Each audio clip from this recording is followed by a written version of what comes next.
open this regular session of our board meeting tonight. We have a surprise group waiting to perform here, but before we do that, we'd like to open with the Pledge of Allegiance. I wonder if we can ask the band to lead us in the Pledge of Allegiance tonight.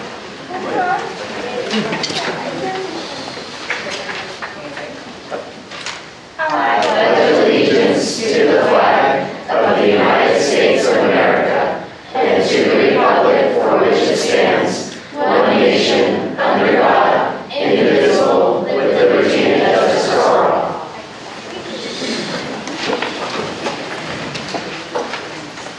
Wow. I'll come over here to get a look at the front while I introduce our group. Tonight it's my pleasure to introduce the Groner Elementary 6th grade band. This is the largest 6th grade band that Groner has had in 10 years, with two-thirds of Groner's 6th grade class participating. Some of these committed band members stay on campus after school to practice and then go home on the activities bus. With the availability of loaner instruments made possible through previous Hillsboro School District band grants, it's made it possible for even more people to participate this year than in the past. So we're really, really excited to have the Groner Elementary Band with us tonight.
piece was called Listen to Our Sections, and that piece that we just played was called Prairie Jocko, of course.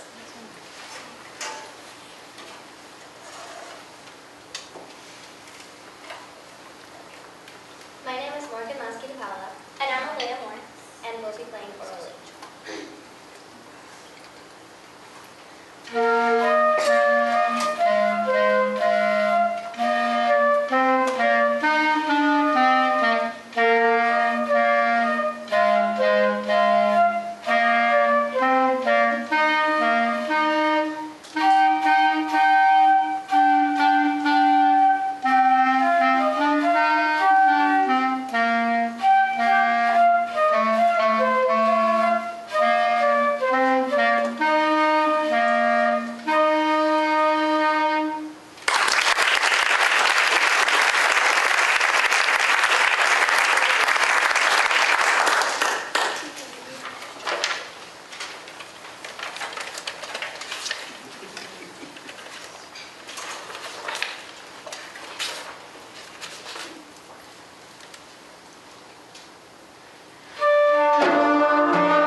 Busy day. We got to play for our volunteer luncheon this afternoon also, so very hardworking students. I think they definitely need another round of applause.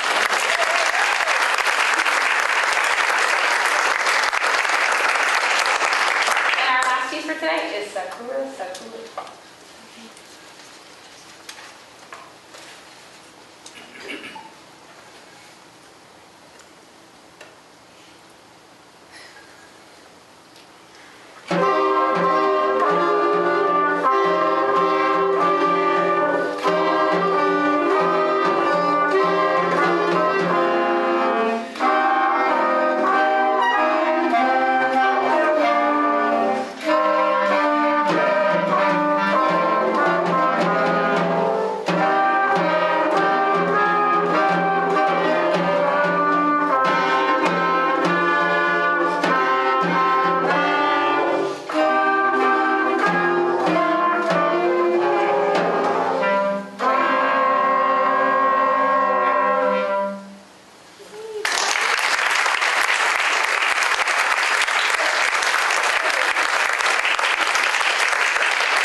First of all, can we get a group picture of everybody? And probably parents want one too.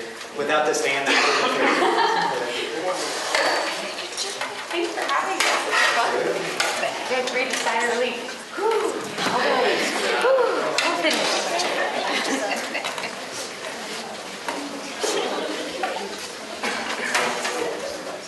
I'll probably be Dave, you're taller. Don't be in this. Okay. Any parents want to come up and get a photo? Come on up. I don't know. Dave, what do you think? All right, doing good. Ready? All right, here we go. Just keep smiling, not a kid. All right. Oh, one more. I would say do jazz.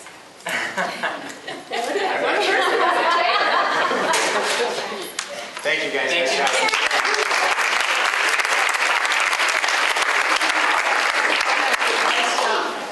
Yeah, thank you so much. That's fantastic. Thanks for having us.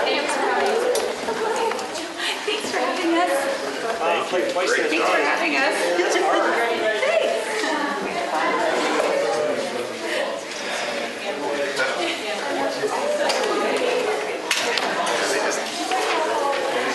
Better and better.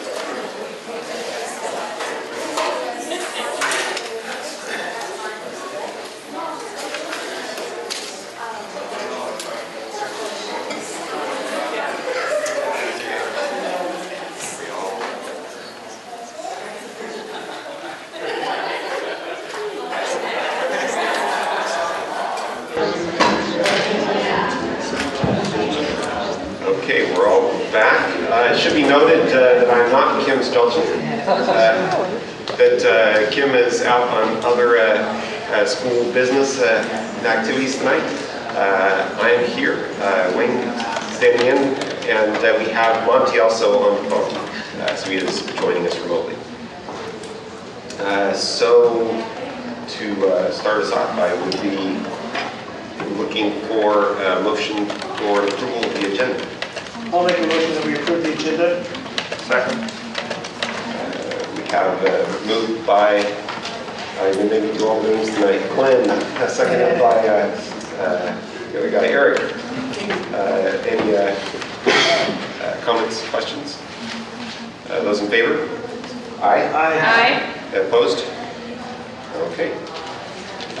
So, first item on the agenda is audience time. We do have two requests for speaking. So I will read first the mandatory statement. Audience participation in public meetings. Public participation in board meetings is governed by policy BDH. Patrons may comment on specific agenda items at the beginning of the meeting, or at the discretion of the board chair may be deferred to the time the item is before the board as stated in the agenda. Comments about non-agenda items will be heard during audience time at the beginning of the regular board meeting. Speakers shall be limited to 3 minutes. Speakers may offer objective criticism of school operations and programs that are of concern to them. However, in public session, the board will not hear personal complaints of school personnel nor against any person connected with the school system. Other channels provide for board consideration and disposition of legitimate complaints involving individuals, including board policy KL, KLD, public complaints. And if anyone wishes to present to the board, there are board cards located at the back, and you can fill them out and hand them to Val Bachma. And I have two here, and Val, do we say they are not on agenda items? Right, that's true. They're not on agenda items, so we will call up first Larry Dickinson. That'll be first, and then Tim will be on deck. Come up here, Larry. Just state your name and your address, and then there's a... My name is Larry Dickinson, 625 Southeast 36th Avenue. I'm involved in sports, and I saw recently in the newspaper talk of lowering the rates of sports fees. And I just wanted to, I know I've talked to a few coaches and even the athletic director at Hill High, and they couldn't believe that could be done, so I mentioned the school board, like they do have that power. I know in 1993, when we lowered property tax, we didn't bring in sales tax, they started putting a token fee on sports. It was like $25. We're slowly inching up to $200 a student. Now a lot of students can go into it free, which is great, which is about half, but a lot of times they don't even realize that. And then those that do want to try a sport, they often don't do it because they're afraid to do it. That's what I said. I actually run a club at Hill High. It's more about getting people to do sports than the top 10. Your top 10 basketball guys, if the sports weren't there, would find a club, but it's the middle ground. So that's why I'm just saying, if it's possible, especially for the tracks and swim teams and cross countries, the rest of them, it'd be great for them to have cheaper rates, to get more kids involved. And you saw the band. I run a chess club with about 50 kids. It's free. If elementary started costing money for that, I have 10 kids. And it's there to build it up. So just my vote, if that goes forward, push that forward. I don't know the cost, so you'd have to see if it's a penny in the bucket or if it's a lot of money. So that's all I have. Thanks. Yes. So Larry, first of all, sure. No, you don't have to stay. You, okay. So first of all, thank you for volunteering. It sounds like you're engaged in a number of different spots throughout the community, so we do appreciate that. We've allocated $200,000 for athletics and activities this coming year as a reinvestment into those programs. And that's more than before? Yes. That's what I thought. Yeah, I saw that in the newspaper, so I thought at least come forward. I didn't know if that decision was made yet. And so what this year's dollars, it looks like it's going to be targeted for would be more around those areas of coaches, officials' fees, transportation costs, those kinds of things. Because $200,000 is not enough to solve all of the problems around athletics and activities, that's where it's being targeted this year. It has been a goal. We have a 10-year reinvestment plan, and part of that 10-year reinvestment plan is to reduce the participation fees. We just can't do it all this year. So while there's additional money coming that way, it's not going to be enough to reduce the fees this coming year. That would be more of a, in the next couple of years, would be a goal for us. That would be great with me. Yeah. Thanks again, though, for volunteering. We appreciate it. It's been going up. Yeah, I understand. Thank you. Next we have Tim. Hi, my name is Tim Carlisle at 6915 Southeast 68th Court, Hillsboro, Oregon 97123. Hopefully that wasn't part of my 3 minutes. No, I don't know how to run the timer, so. Okay, that's So you're in luck. Anyway, okay, now I'm all serious. Anyway, I'm here this evening as a parent of 2 former Hill High IB graduates. Just kidding. One a valedictorian, the other, although not a valedictorian because of one particular math class I insisted she take, she did receive $170,000 in scholarships and awards because of her IB training. I was at Hill High the other day and I was talking with some kids that are scared to go into IB. And I think that we need to really encourage that program. I'm here to say thank you to the Hill High staff for enduring the rigors involved in being recognized as an international baccalaureate school. IB is more than advanced classes. IB is a philosophy for life. It is very hard work. It requires hours of study, research, writing, and yes, blood, sweat, and tears. Sometimes more tears than anything else. But IB does more than mold the student as a scholar. It prepares the student to be a participant in life. It prepares the students to handle the pressures of deadlines, of multiple tasks, of being an individual and a team player.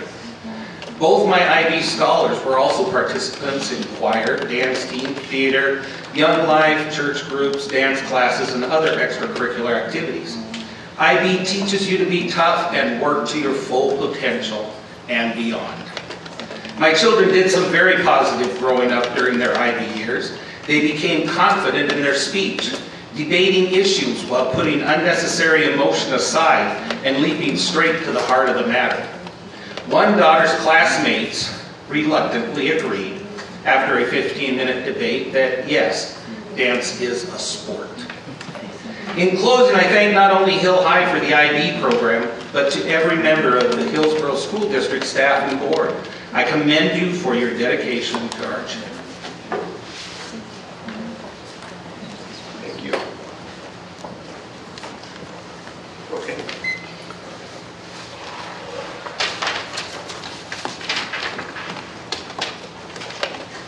All right, so I would be looking for a motion for approval of the consent agenda. I make a motion to approve the consent agenda.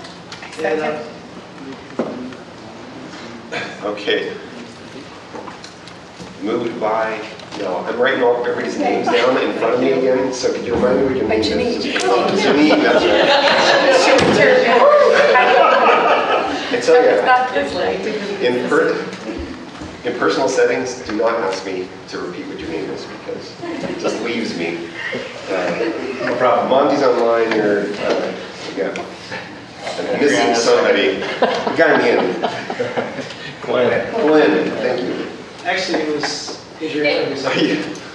Okay, so I'm actually remembering. Okay, so it was moved by Janine, second by Fiona.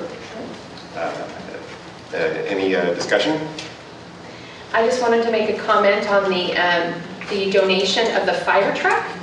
This is such an incredible donation for our fire science program, which benefits not only Liberty High School students, but also many students from across our district, who, some of them, including my son, who is in the fire science program, he doesn't, he's going to be a fireman, but this has allowed him to be hold a first responder card. So in his career hopes, this actually is a plus for him. And I think that the fire science program teaches so much for our students. And to be able to have this truck is so wonderful because a lot of times if they're in North Plains, then a fire call is made, then the truck leaves, which that is their instruction point. And so the students have to kind of make up and figure out what to do during that class with the instructor.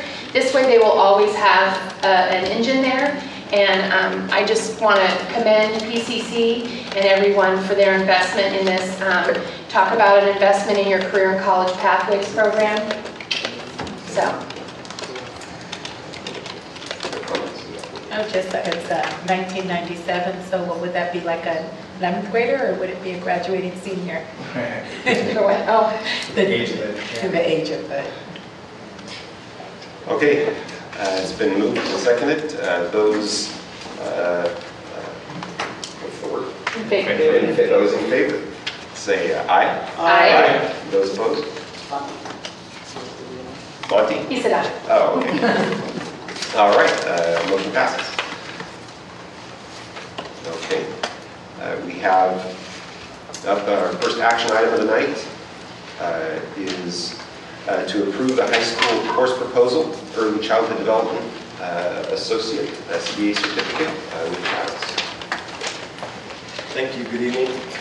On April 28th, the board reviewed the first reading of the course proposal. The course is titled Introduction to Child Development Associate and was proposed by Jessica Ackerman. Ms. Ackerman is a career and technical education teacher at Liberty High School, and this course will be the first of 3 courses that are designed to enable high school students to complete the CDA certificate, which is a national credential upon graduation. The Citizens Curriculum Advisory Committee voted unanimously to recommend that the board adopt the course, and I haven't had any questions or comments since the last meeting. We will, of course, tonight. Okay. Wait, I'll make it easy on you. Will you I'd like to make a motion to propose the high school course Introduction to the CDA Child Development Associate. I second. So moved and seconded. Any discussion? Janine? Again, I just want to make a comment. I'm sorry, Monty. Monty? Yeah, on page 31, it talks about a fee for council for professional recognition, $425. Is that something the student has to come up with to get that specialist certificate? Yeah, there's a fee for students, and we're looking at different structures for scholarshiping that. So it's undecided, but this would be a Perkins certified program, so we're looking at different resources that we can get to alleviate the cost for students.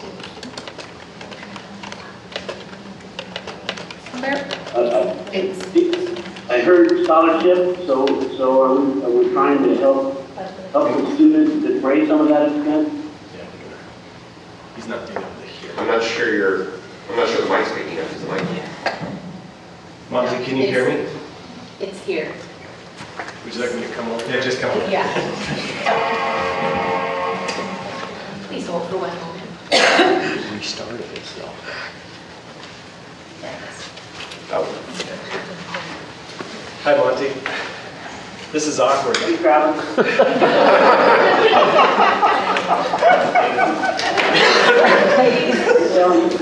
He's kneeling in front of me. It's almost like he's going to propose to you. So you want to explain the Yeah, it is, there's a required fee to get the certificate, but we're looking at, as this is a Perkins supported CTE program, we're looking at how to use funding to scholarship the students. We're not sure exactly how many students are going to try to apply for the certification, but we'd like to work in a scholarship fund for them to be able to do that, at least cover some of the cost.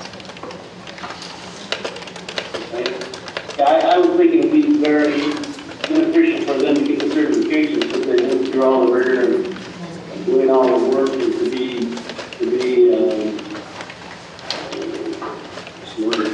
discouraged when they see it at $125. I think they need to add to that scholarship. I agree, that's a good idea.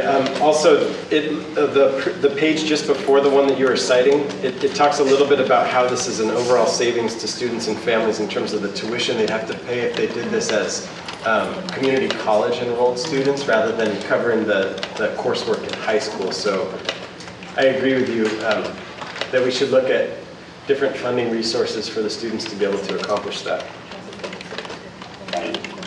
And once you get back in the States, if you get a hold of me, I'll try to see what I can do as well. That sounds great. I'll let Jessica know that you're interested in that. Okay, we have two comments. Janine and Adriana also want to add. Janine? You really want to go? Okay. So I think that Monty's point is valid, but I think that you also matched it up with the savings because I know that my older son went through the senior inquiry class at Liberty High School. It was $700, but he left with 15 college credits. So the savings was incredible, but I would recommend in looking at what they did for the senior income class and that they did monthly payments. They allowed them to go into the bookkeeper and make payments every month to that. So that could be an option that would be a little bit more doable for families possibly than one big chunk of money. So though I appreciate the looks of making sure that they have, looking at scholarship opportunities. Again, when you talk about growing your career and college pathways program, the more opportunities that we can give our students in a high school setting, those college opportunity courses and credits, I think we're just building a stronger foundation for their 13th year of learning. And so I say kudos to that and thank you for the work. Thank you. Great suggestion. So I'm all over this. Of course, everybody knows my background, but now it's like Head Start is requiring bachelor's degrees for teachers, and a lot of these licensed places are expecting that. So this is really good for our students to come out with their CDAs ready to work. And I was thinking about that because I know when I worked with Head Start, it was costly, but we absorbed the cost for the teachers because it was part of that. But I was thinking about just possible internships with our, Head Start's community actions, our private, our public, all licensed daycare settings. Even some of our in-home care settings have the availability of volunteers in there. If you can do some sort of intern swap where they would, give towards their, licensing, towards the certification. I personally think everybody should graduate high school with a CBA. I think if anyone knows the fundamentals of child development and how children work, you can work with adults. You just separate the child from the behavior and we'll go. So I'm really, really, really for this, and I would be willing to, I know I'm not going to be on the board, but just explore ways to connect and raise some sort of sponsorship for these students. For the students that come out of this program, I think are really super critical because we have multilingual students. And so I think about the young, high school child services going after her CBA, maybe wants to be a pediatrician, but wants the CBA to make sure that she can work with kids. And she happens to speak Somali and gets an internship at one of our community action, is able to use her language. And so there's a lot of avenues to be able to plug into that. And I'm sure with the Perkins grant, with support from the community, I don't see any student having to, Janine's idea of the savings account I don't see any idea why any student should not be able to fund, and we shouldn't be able to help that. Thank you. Any other comments? Okay, the motion's been made by Janine, seconded by Adriana. Those in favor, please say aye. Aye. Those opposed? Aye. Okay, motion carries. Thank you. Thank you, Travis. All right, next up, we have item to approve further exploration of boundary adjustment proposal with Mike. All right, I'm going to start, and then we'll have Adam go over some of the specifics for you. But you'll remember on March 17th, we had a boundary adjustment proposal come forward to the board. And we had spent the month prior to that coming up with a process by which we would review the various requests if we received a request. So we did have a process in place. Where we are now is the proposal involved a boundary exchange between the Hillsboro School District and the Beaverton School District. And we now have a draft proposal that would officially charge the district to move forward and engage in conversations with the Beaverton School District. So that really is our goal tonight, is to decide if we want to move forward with those conversations, and if so, to charge the staff to do that, and that would get the ball rolling. So that's where we are right now, and I would ask Adam to go over some of the specifics of the proposal, just to make sure there's no question. Okay. So the proposal itself is pretty simple. It basically says the Hillsboro School District proposes that the school board chair, superintendent, and select administrative staff of both the Beaverton and the Hillsboro school districts meet to discuss the adjustment of the following shared district boundaries. 170 acres of Beaverton School District property located in the South Hillsboro Urban Growth Expansion Area, 240 acres of Hillsboro School District property located in the South Cooper Mountain Urban Growth Boundary Expansion Area, and any additional shared boundaries between the districts that may also be discussed. So again, we tried to leave it as broad as we could, while at the same time identifying those specific areas that we have been discussing. I also included some of what I thought was relevant information regarding the two different pieces of property that we've discussed, in terms of how many acres are in each of those, how many students are currently residing in there, and how many families that we know of living in each of those areas. So that is the proposal that we would, that we're asking the board to approve, and if so, if they do, then we'll reach out to the Beaverton School District and start this process. Okay, be looking for a motion. I will make a motion that the board of directors approve further exploration of the possibilities related to boundary adjustments between the Hillsboro and Beaverton school districts. Second. Okay. Moved by Glenn, seconded by Eric. Discussion. So when I initially saw this, I was thinking that we were moving in a direction, and I was trying to get clarification. So I understand, because we kind of said that we were doing this already, but we didn't take an official vote. It's my understanding there needs to be more of an official vote before Beaverton wants to proceed. I still have great concerns just about the political push in this arena, and I have concerns about that, and I have concerns wanting to make sure that we are, when we go through this process, that we really take seriously into consideration our community input. I did a lot of phone banking during the school board time, and I made a lot of calls to the Shoals area, and there was a lot of concerns. It didn't matter which political party or whatever I had called. So I just want to make sure that when we are looking at this and doing this, that we continue our practice that we've always done, making sure that we go out and get as much community input on this as possible. And that's my place on it. Thank you. I am against this going forward. I am against the idea of tying up two school boards. Time that's not going to focus on the education of our children. Community input absolutely is what my biggest concern is. We have families in Beaverton that we will be flooding school boards because they won't want the swapping. And excuse my political incorrectness.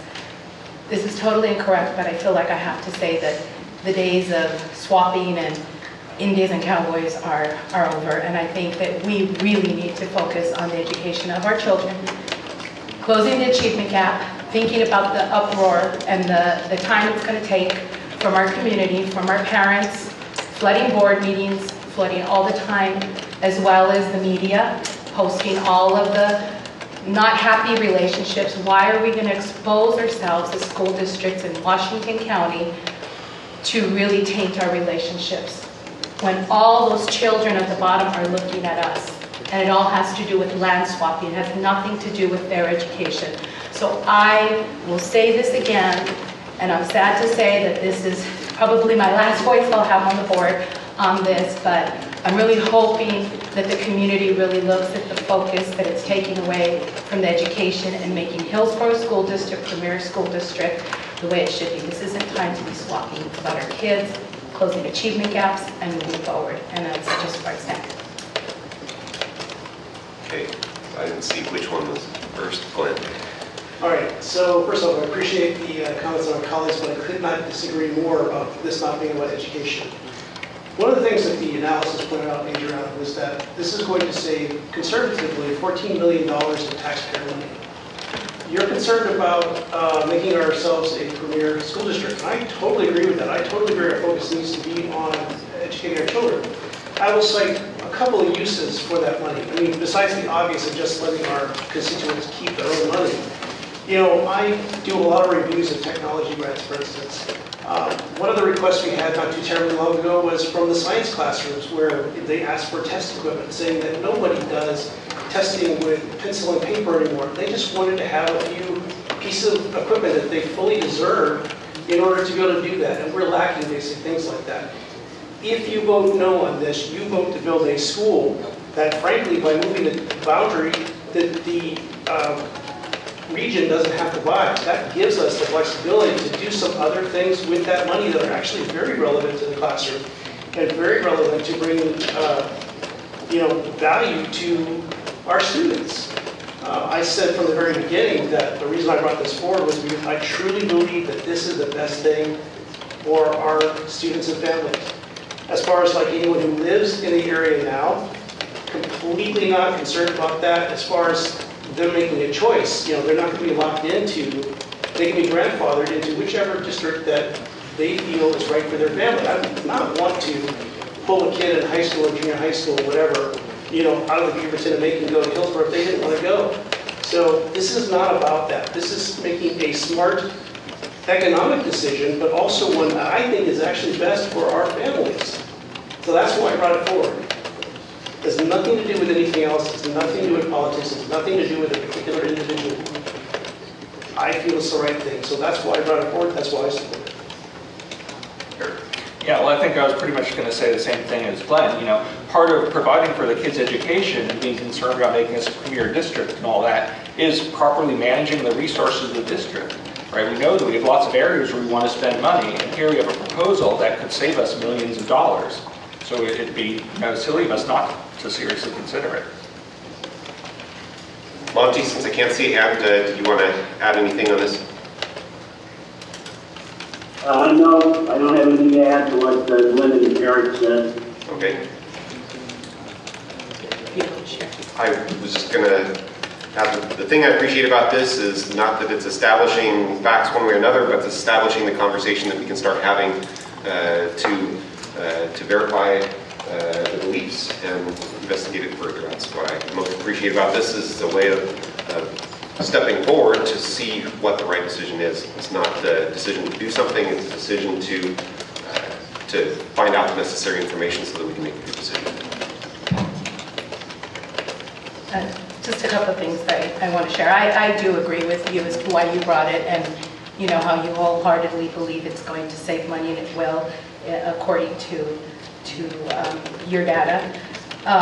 This isn't for me political any longer. This is about families and relationships, and I don't want to drag this on, and I just want to, in response, we're looking at saving our taxpayers dollars for a school that will be built in how many years? Is that what we're projecting? How many years would we be building that school? In which one? If we had to build a school that we're going to save money, I'm just curious. How many years would we be building that school? I'm just curious. To be honest, the one in South, our South Hillsboro timeline is based on when, they start breaking ground. Exactly so. So, but if the proposal goes forward, we wouldn't need to build an additional school there.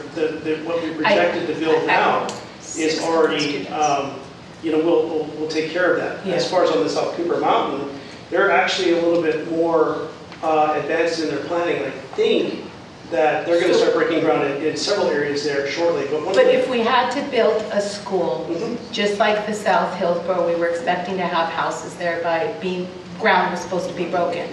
We're basing this on data as to things that are dependent on other things. So I mean, are we going to build a school in 5 years? Are we going to build a school in 10 years? I mean, that's all the point that I want to make with that. Because I do agree that if the data proves to be correct, that everything proved to be correct with the breaking ground of South Hillsboro, then yes, I do agree that we will save money. I do agree. Just let me just finish. Because I'm not going to argue that point, and that I just wanted to make that statement. At the risk of what it may create in time, board hands, and time up, versus, saving $14 billion in years, I just won't put my vote, because my vote is for the community and for families and for the education. I work on the ground levels. I don't know data and numbers, so I can't forecast, nor can I argue that.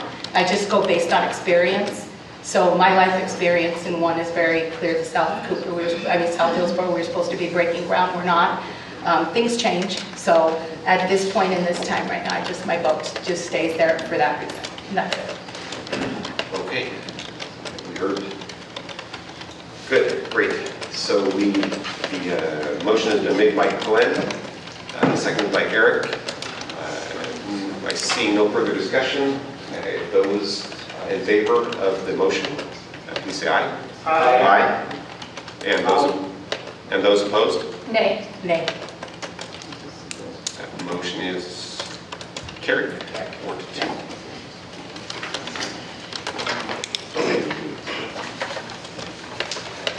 Next on the agenda, we have approval of policy revisions. Mike up with policy B, availability of policy manual. All right, last month we had a policy come forward, and just the gist of it is that it used to be that it was required that we have notebooks, hard copies of board policies in every school building, and the change would be that we have digital copies available everywhere, and we would not need to keep the notebooks. That's all this is. So, recommend approval. Okay, do I hear a motion? I'll move that we approve revisions to policy BFD, board policy implementation. Second. Okay, hearing it being moved by Eric and seconded by Brianna. Do you have any discussion? But Jeannie. Well, She made a comment. Reader was I closer. think it was I'm going to give it to her. Any discussion? All right, those in favor, say aye. Aye. And those opposed? And hearing none, motion passes. No, we're not. Okay. All right, moving on to reports and discussion time. We have first up to discuss the City View Charter School draft contract. Mike and Adam. All right, you'll remember back in January, City View came forward to review their charter, and there were three major discussion points on that. The first one was there was a request by City View to double the cap to 432 students. There was a request to move from a 5-year charter agreement to a 10-year agreement, and there was a request to move from 80% pass-through dollars to 90% pass-through dollars. And we made the recommendation at that time that we doubling the cap, that we recommended the extension to a 10-year, but because of our budget situation and our cash flow situation, that we not grant the 90%. At that point, at a board meeting down the road, a month or so after that initial request, we talked about keeping with the 80% pass-through, but having 5% of additional services and ESD credits that we would pass on to City View. And between that time when we talked about that and now, Adam has met with City View, and they have reached some agreements. And Adam, if you want to bring us up to speed on what the specifics of that are. You bet. So back on February 24th, the board actually agreed to the charter renewal and put staffs of both the City View Charter School and Hillsboro School District in charge of coming up with an agreement to bring back to both boards. And so tonight is that night. We actually had 90 days in which to do that. Tonight is actually the 91st day. So we mutually agreed to extend, and there's Jeff Hayes, by the way, from City View, to extend the deadline as the law allows by the 1 day. So this is the 91st day, but we're still okay because we have that agreement. So we met over the intervening months to iron out the language around the 3 pieces that Mike talked about. We also updated different dates throughout the document. There was still some language in there that talked about the initial charter agreement. So we cleaned up a lot of language that doesn't need to be in there anymore.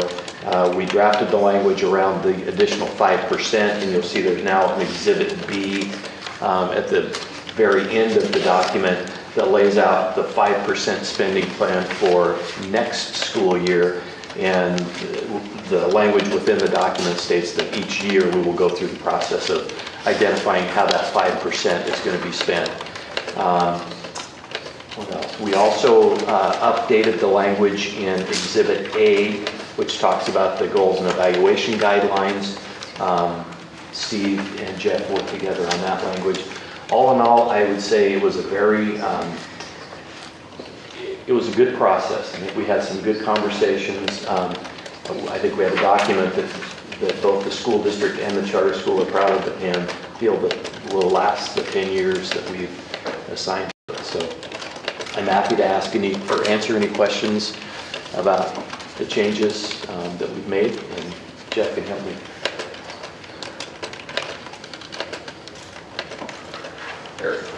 Yeah, so just want to clarify, at the meeting where we discussed the 80% number several months back, unfortunately I had to dial in, I had health issues that night. But remember, we didn't hold a vote on the 80%, right? We said that there was going to be discussion on these, in-kind budgetary credits to give them, and we were going to come back and discuss that some more, right? So that 80% wasn't fully ratified, and it looks to me like City View is seriously getting shortchanged here, right? And one thing we have to keep in mind is that a City View student is an HSD student, just as much as any other student in our district.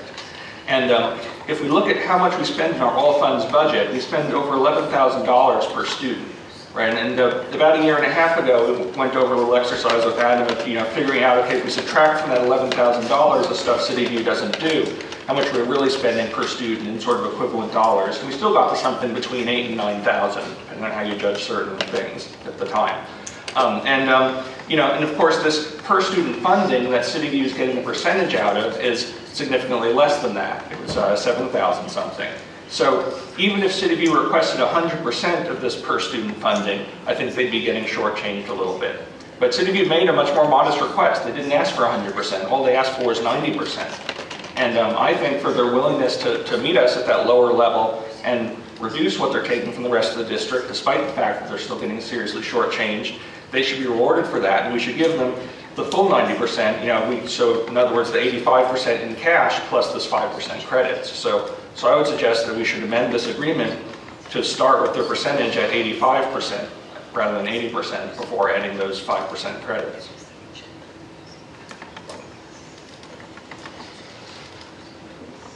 Other comments, Glenn? To be honest, this is long enough ago that my memory is now a little bit foggy, but I do recall we had a pretty extensive discussion at the time. I realized you're going to raise this, I would have made a little bit more research on this, I apologize for that. But I thought we came to the conclusion and actually voted in what the percentages that we were going to give them, but we agreed on top of that to find ways where we could actually help them with things that were like non-budgetary, like technical support for their IT and other things like that to kind of bridge that gap. And we were leaving that to staff in order to come up with that. No, at the meeting I asked specifically, Mike, so we're not voting on this percentage now, and we're going to discuss it at a further meeting, and he said yes. I think, Val, are you trying to dig this up out of the minutes to be sure? Yeah, so the motion says Director Clift moved, seconded by Director Solomon, to approve the City View Charter renewal for a period of 10 years, increase the enrollment cap to 432 students, charge district staff to work with City View Charter School to identify additional services that can be provided to them to assist them up to a value of $70,000, parentheses, 5% of current City View per pupil ADMW, and reserve the right to negotiate other terms and conditions of the contract. Motion carried 7-0. Right, so we reserve the right to negotiate other terms. The 80% number did not appear there. And I know if you look at the videotape of the meeting, we can dig that up if you want to dispute it. I specifically asked Mike, are we voting on that 80% number now? He said no. Pretty sure I thought I remembered. I made the motion. I thought that the motion was the 80% plus the 5%, and the debate was in how that 5% was to be paid. I didn't feel there was any ambiguity about the terms of the 80 plus 5. Okay, well, we can dig up the video later, I guess, to see what the discussion was. But anyway, that being said, so we're bringing this contract up to discuss now. So the question is this set in stone, or is this still something we can discuss? I don't know, what are the rules here? This is a report that he's giving on a contract that we already... It's not an action item. Yeah, we're not taking a vote unless you want to propose it. So, well, no, but I'm saying it's an action item on this contract, and so the contract still can be, we can still make amendments to it if both sides agree, right? But my understanding is the contract, the things that you're reporting on are the conclusions of the details of the 5%. That was the only thing that I understood was in question in the contract that we did not approve. But in the contract, is the contract already signed and executed, or is it something? That's what we agreed.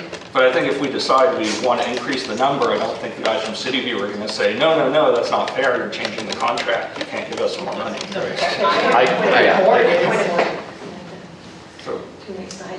Yeah, so the question is on our side, can we still change this if the other side agrees, or is this something that's such a big procedure to change that we're pretty much stuck now with what's written? No, all I can tell you is that as we negotiated this contract, that was the understanding, that we were going to be increasing the cap to 432, that we were increasing the length of the term of the contract from 5 years to 10 years, and that we were passing through 80%, and that the additional 5% would be in other services and ESD service credits. So that was the basis of our negotiations. If I negotiated that in error, then I apologize, and we can certainly make that change. So you can make that change. In fairness, my understanding from all this was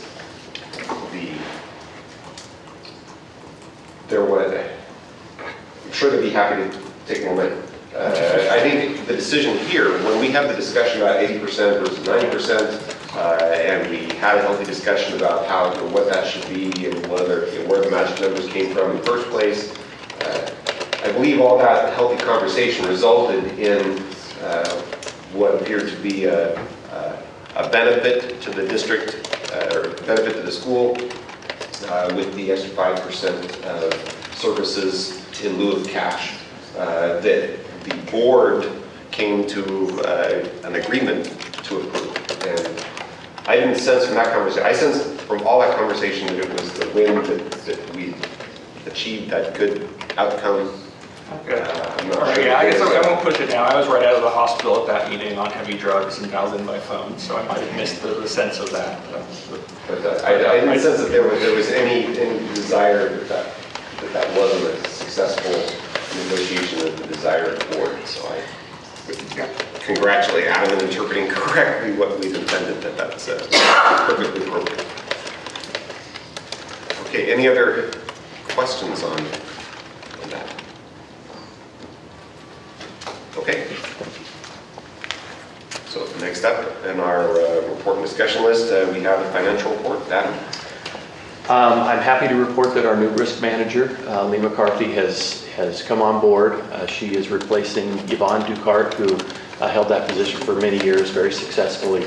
We're very excited to have Leah on board. I think she's going to carry on and even expand on the good work that Yvonne did over the years. Other than that, we had our auditors out for our interim audit work, and we're preparing for the June payrolls, plural. We actually have 4 of them, so June will be a busy month. And of course, finalizing budget. So, busy time in the business office. I'm happy to answer any questions. Yeah, speaking of budget, now, kind of offline, we had some of these discussions because the revenue projections were increased, and I guess it's going to come to us now because we have up to 10% leeway, what to do with it. Any sense of when this is going to happen? Yep. What kind of proposal you guys are going to come to us with that? Well, I can't share the details of the proposal because we haven't finalized that, but I can tell you that the revenue projection that we were anticipating in May was up about $264 million in terms of the 40% that K-12 was going to get. That works out to about $105 million. Governor Brown came out immediately and said that $100 million will go into the state school fund, and that we should be getting the latest update from the state school fund here within the next week or so. They're still working out the details of how they're going to distribute that, if it's going to be a 50-50 split. I saw something today come across that said that all of that additional revenue will come in the second year of the biennium. Frankly, the way we have built our budget, it doesn't really matter because we had been basically anticipating it coming or being spent in the second year. But we're still waiting to get some of the details worked out. But at the June 9th meeting, we will come forward with a proposal that we will present to the board and the budget committee as to how those additional dollars could be included in this budget. And as you mentioned, the board has the leeway to increase or decrease the number that the budget committee approved by up to 10% in any given fund. So that potentially for us, for the Hillsboro School District, a $100 million increase in the state school fund is about $3.6 million increase. So what you'll see as a proposal as to how that $3.6 million would be included. It won't require additional action by the budget committee because it is below that 10% threshold. And that's for the biennium? Correct. Okay. And Glenn, I can just give you some kind of an overview of what that recommendation is going to look like. Sure. Is that it would be 4 different areas. One would be additional classified time to be able to add some days back to the classified calendar as well as some hours. So that would be one big portion of that. The other area is an increase in elementary PE and music. And remember, that does a couple things for us. It helps us to stabilize the number of sections that PE and music teachers see in a given day and to reduce the number of sections, thereby giving additional time to kids for both PE and music. The other nice thing that it does is for elementary teachers, it does provide a little bit of additional prep time when they're prepping for a variety of different subjects. That would be helpful. We also have some targeted class size reductions that we're going to bring forward as well. Primarily at the middle school level is what we're focused on right now. And then the final area would be PERS. Just putting some additional money away so that we can pay that bill when it is due. So those would be the big areas, and we'll give you greater detail on that at the June 9th. Thank you. Yeah.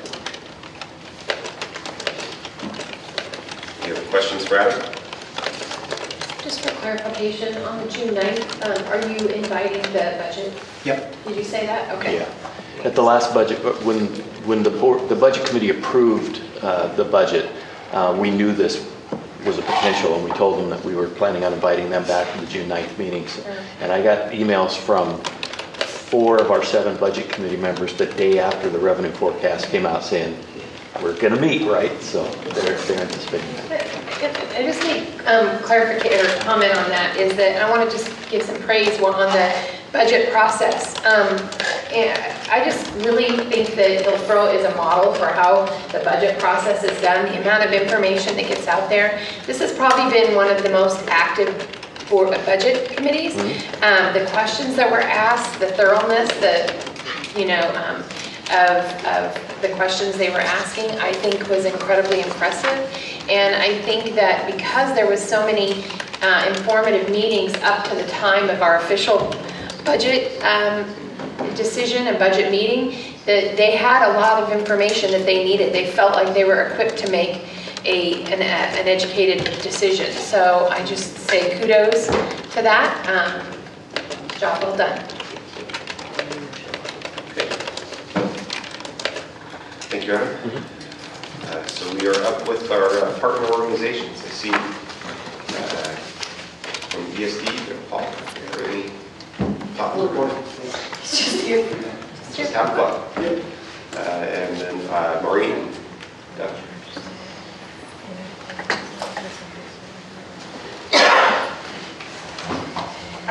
Since it's not 11:20, I will give a report. I just wanted to take a moment to look back at last month. Teacher Appreciation Week was last month, and to have us consider the contributions of all our Hillsboro educators to the graduating class of 1,500 students, as well as to our students who are still on their journeys. And I would like to say that the Hillsboro teachers appreciate the focus on the budget towards more classified hours to help us move from that edge of having the assistants with the larger classes to really being able to make something more productive of that health. And we are also appreciative that our specialists will have more time. Thanks.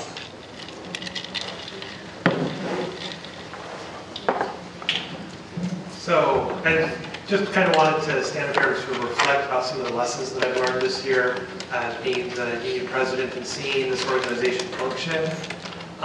Big one that I think I just should say is that half steps are really dumb, and it caused a ton of confusion for people. So for those who are on the bargaining team, it's caused a big mess.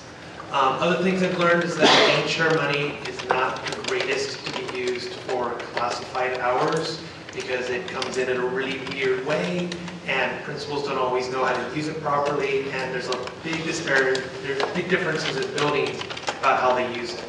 I really think that the colloquial term is magic money that just sort of appears on our doorstep. We should be using that for student investment, for giving resources, buying new computers, paying for things that students don't really realistically have. So those things that are fluctuate from year to year, buy a bunch of band instruments with it. Saying we're going to send a bunch of people on training at the discretion of the principal doesn't always mean that everyone's going to be able to actually have opportunity to go to training and all this other stuff, because they have just so much time in their day.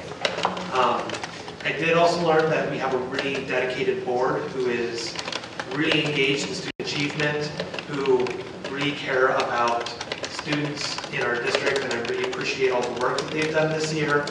I really appreciate all the work that everyone in sort of the business office and HR do every day. There's a lot of difficult things that this district does, and no one gets recognized for it other than just their boss sometimes come in and say, "Good job." And I don't think we celebrate the accomplishments of our staff as much as they should. They love this district, they love coming to work, and they love our kids, and they just want to make sure that everybody gets out at the end of the day with a smile, with all the kids who are come here all the time to show off, and that we are the best district that we can possibly be. So I just want to thank everybody, and I look forward to future years of having a great time. So see you then. All right, Mike. First of all, I'll start by saying, Devin, congratulations on your recent wedding. And then I'm going to push back on your comments, now that I said positive. So the first thing is half steps being dumb. I would say maybe not as dumb as no step. And depending on the conditions that are in place at the time that bargaining is occurring, those decisions have to be made. In terms of gain share money, I just want to be on the record that gain share money, we're incredibly thankful for that money coming in. It allowed us to add 3 school days back to our school year during a time where we had been reducing school days on a regular basis. So just wanted to push back and give another perspective a little bit there. Also want to congratulate Kim Wayne and Lisa Allen on your successful elections. That's good for you guys. And to thank all those folks who ran for public office as well. They may not have been successful this time around, but we appreciate their interest in our school district and thankful that they chose to run. Finally, looking forward to graduation. All 6 of them. It's a lot of handshaking. Fair amount of hand sanitizer afterwards. And finally then, just to remind people that we do have our Hillsboro Schools Festival on May 30th, this Saturday, downtown Hillsboro in conjunction with the Farmers Market. So hope to see you all there. Thank you. All right, with that, I was wondering how Kim decided to do this. Go ahead, we'll start down there. First off, I would echo what Mike said. Congratulations for those folks who won their elections, and I really just hope that those folks who tried and didn't quite make it over the fence continue to be involved in our school district. I know I've spoken to all of them, and I know that they will, and I appreciate and look forward to helping them stay plugged in. So they're fantastic folks, and I just look forward to seeing how their roles evolve as well as working with you guys on a continual basis. So. And I too, I'm so stoked about going to the graduation. I love to watch those kids cross that stage. It's one of the highlights of the year. So I'm really looking forward to going to all of them. So can't wait. That's all I got. I'll make a few comments about Proud to be HSD. I wanted to make a comment on the principal selection process that, I've been through a couple of schools where I'm not involved in the selection process, but, just getting the feedback from having that parent perspective and the staff perspective.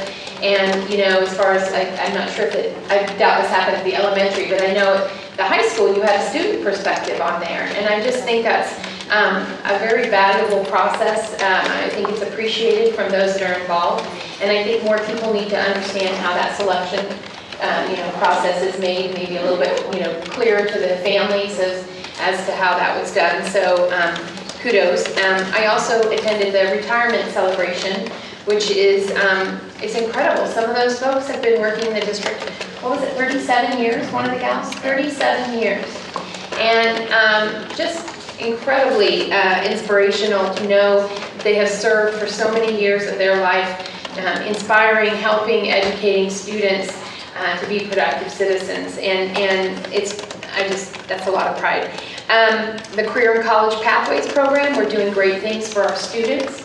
When you're not only, as I mentioned before, they may not exactly go down that path towards college for that particular program that they're involved in, but it certainly gives them skills. I had a kind of a discussion with, I did a lot of phone banking for the school board, and I had some discussion with a lot of folks that were really kind of, some folks had questions. They were concerned about this or, had questions about that. I just thought it was really valuable time to be able to have that one-on-one time with folks to call them. So anytime you want to give me a phone list, I'm all over it because I think there's information to be put out there. I think that people need to understand about that career and college pathways, and it's not just putting them into that little box. It gives them lots of opportunities and lots of pathways. So, and I speak that of my son. I'm excited about the 30th to be able to attend the Proud to be HSD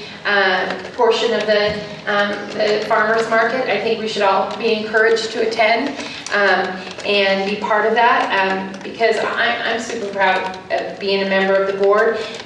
Graduation time is an incredible time, and this is the second of my 2 boys that is going to be graduating this year. So, it's an emotional and happy time, and I just thank all the teachers that have helped him, all the staff members that have given him pathways to be successful. And so I have one graduating from high school and one graduating from college. So, Western Oregon. So this is a big year in the Solomon household, and I'm really thankful for all the opportunities that Hillsboro has provided both my boys. Monty. I have nothing, Lee. Okay. Adriana. All right. Couple of things. Well, I said in director time earlier that I'm a lazy duck. So I have 2 sessions of sitting as a lame duck. I don't like that word, but Anyhow, I was just thinking, this is my, in Spanish, it's called penúltima is the word, and I never knew what that word meant. I think I was about 19 when I learned that word, and I was like, what do you mean penúltima? And so I looked it was second to the last. And I just want to make a case for bilingual education and why, our dual language and kids learning a second language regardless of what it is. So I was at a yard sale about a few months back, and Patterson area, and one of the moms who was there gets me and she says, come here. You're a school board member, you must be smart, come here. I was like, oh. So this idea that you have to be smart, but anyhow. She asked me, do you know what the word penultima means? And I said, no, it sounds like penultima.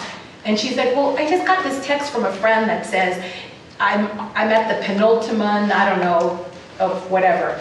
And I said, well, it sounds like penultima, which in Spanish, it's second to the last. So she says, really? And so she texts him back and says, second to the last. Oh, he says, how did you know that? And she says, my friend just told me what it was. Oh, she must be an immigrant. Because I knew a second language. I said, no, I'm not an immigrant. I was born here, but my parents spoke Spanish and I happened to know that penultima and penultimum. So the only thing I wanted to make was the connection there, as takes us to higher levels of our own English, Spanish, because we say it's the second to the last chapter or it's the second to last of the series. We never say that's the penultimum. So I just think that dual language education is so important, again, in any language, second language. The other thing I wanted to draw attention to is this idea of inclusion. And inclusion, and not only of our special needs, but just inclusion just across the board. And just doing reading and just doing some work as I get ready to leave the board and do some groundwork. I started to think about our multiple intelligences and going into the classroom pretty much once a week in my son's classroom and being able to identify which children are kinesthetic intelligence, who need to move while learning their multiplication. I can see the ones that need to just focus and be in isolation on their own. I can see the ones that are mathematical, and I could, just after being about a month or 2 months in the classroom, I can start to point out the multiple intelligences. And as I leave the board, and the goal that I hope to see, because I'm starting to see it as I first started as a board member going into the classroom, is teachers bringing alive the multiple intelligences in the classroom. And I'm talking on the fly. I'm not talking in the curriculum. I'm talking just that click that teacher says, oh, we'll do this for you. And I've been seeing that happen, a lot of differentiation, and really more of a focus on pouring all the time and attention into what's right with our children and our students and our families, as opposed to what's wrong with them. I think in years of education, and even when I first started on the board, we looked at everything that was wrong and how we can fix it. And I think now we've come to a school district where rather than to focus on what's wrong, we're focusing and pouring all our attention into what's right.